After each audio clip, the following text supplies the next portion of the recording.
part about this, of course, Zed Seselja, at the moment, there's a binding vote against for you and your colleagues.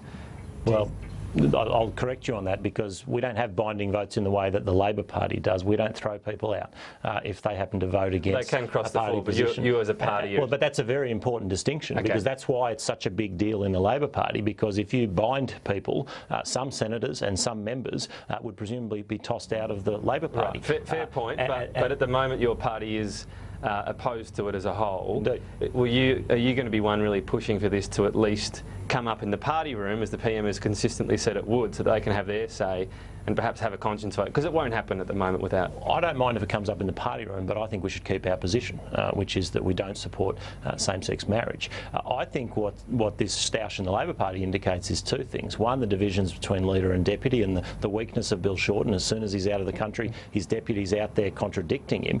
But secondly, and the word Andrew used was tactic, it does expose that some of the people who have been pushing for same-sex marriage and calling for a conscience vote in the Liberal Party, that is just a tactic, because Tanya Plibersek has said we should have a conscience vote in the Liberal Party whilst arguing the Labor Party shouldn't have a conscience vote. Now, that's not a point of principle, that's a tactic. What about the point of principle that the Liberal Party always has more freedom than Labor? And we do. Well, not on this. Well, we do, because we don't get thrown out. And that's... No, but they have a conscience vote. As it stands, no one's getting thrown out on the Labor side. Well, then I suppose we're in the same position, because no one in the Liberal Party, if they vote for same-sex marriage, they won't be tossed out of our party room. They'll still be a Liberal Party member. They'll be welcome within our party. But the party position is you don't even get to have the debate, doesn't it? Surely. Sorry, Andrew, I missed that. I think the big difference, though, is in the Liberal Party room, you don't even get to have this debate.